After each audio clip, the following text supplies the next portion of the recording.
السلام علیکم ورحمۃ اللہ وبرکاتہ نحمدہ ونصلی علی رسولہ الکریم اما بعد۔ آج کا سبق سن لیجئے۔ آج کے سبق کی سرخی ہے سخاوت سے دوستی کیجئے، پارٹ نمبر 119۔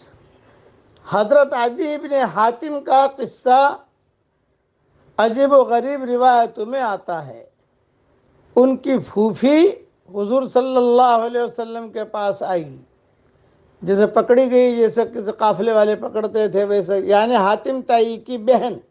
حاتم تائی بڑے آدمی تھے، تو حضور اکرم صلی اللہ علیہ وسلم سے آ کر کہا کہ حضرت میں بوڑھی ہو گئی ہوں، کمزور ہو گئی ہوں، میرے پاس مال نہیں ہے، مجھے آپ چھوڑ دیجئے وغیرہ وغیرہ۔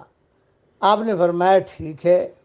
عدی ابن حاتم یہ بڑے لوگ تھے، بڑے لوگوں میں تھے۔ چنانچہ اب دیکھو سخاوت سنیے حضور صلی اللہ علیہ وسلم کی۔ جب جانے لگی تو حضرت علی رضی اللہ تعالیٰ عنہ نے کہا تم جا رہی ہو اور حاتم تائی کی بیٹی ہو، تم حضور صلی اللہ علیہ وسلم سے سواری مانگ لو تاکہ اپنی منزل تک پہنچ سکو۔ سلیح حملانہ، حدیث شریف میں آتا ہے، سلیح حملانہ، کوئی سواری مانگ لو۔ چنانچہ روایتوں میں ہے کہ حضرت مجھے سواری دیجئے۔ آپ صلی اللہ علیہ وسلم نے سواری پیش کی کہ لو یہ سواری لو اور جاؤ، یہ سخاوت کی۔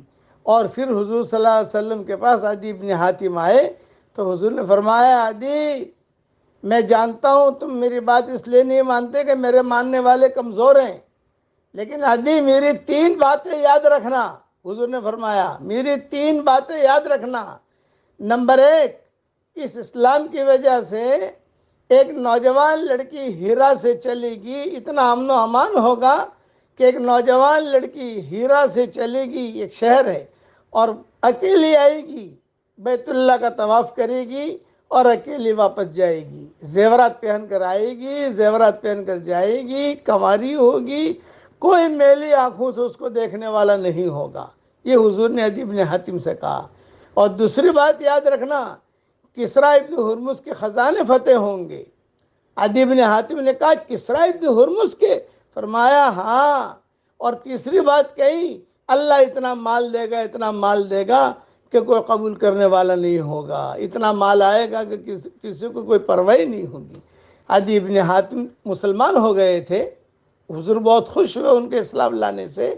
تو عدی بن حاتم کہتے تھے میں حرم شریف میں بیٹھا ہوا تھا اور ایک نوجوان لڑکی ہیرا سے آئی، زیورات پہن کر آئی، اکیلی آئی، میں نے میری آنکھوں سے دیکھا کہ وہ لڑکے بیت اللہ کا طواف کر رہی ہے، اور میں کہہ رہا تھا صدق رسول اللہ، صدق رسول اللہ، صدق رسول اللہ، اللہ کے رسول نے سچ کہا، اللہ کے رسول نے سچ کہا کہ یہ لڑکی آئی ہے ہیرا سے، اتنا دور سے تن تنہا آئی ہے، تن تنہا واپس جائے گی، کوئی میلی آنکھوں سے دیکھنے والا نہیں ہوگا۔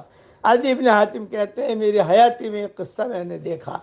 پھر جب کسریٰ ابن ہرمز کی طرف جنگ ہوئی، غزوہ ہوا، تو وہ خزانہ فتح کرنے میں بھی تھا، یہ عدی بن حاتم نے کہا، میں بھی تھا وہاں۔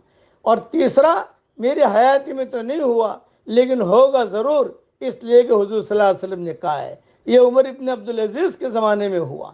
پھر حضور صلی اللہ علیہ وسلم نے فرمایا خرچ کرو، خرچ کرو، جہنم کی آگ سے اپنے آپ کو بچاؤ، چاہے ایک کھجور کا ٹکڑا ہی کیوں نہ دو، زیادہ نہیں ہے تم پر، تمہارے پاس کھجور کا ٹکڑا ہی دے دو تاکہ جو ہے جہنم کی آگ سے تم بچ سکو۔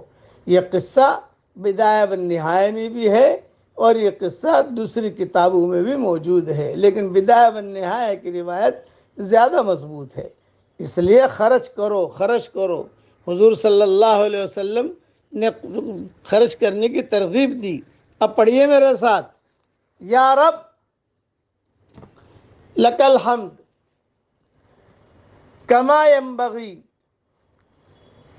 لجلال وجہک وعظیم سلطانک۔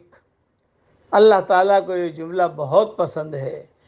فرشتوں کو کہا جاتا ہے کہ تم اس کا ثواب مت لکھو، یہ پڑھنے والا پڑھنے والی جب میرے پاس آئیں گے تو میں اس کو ثواب دوں گا۔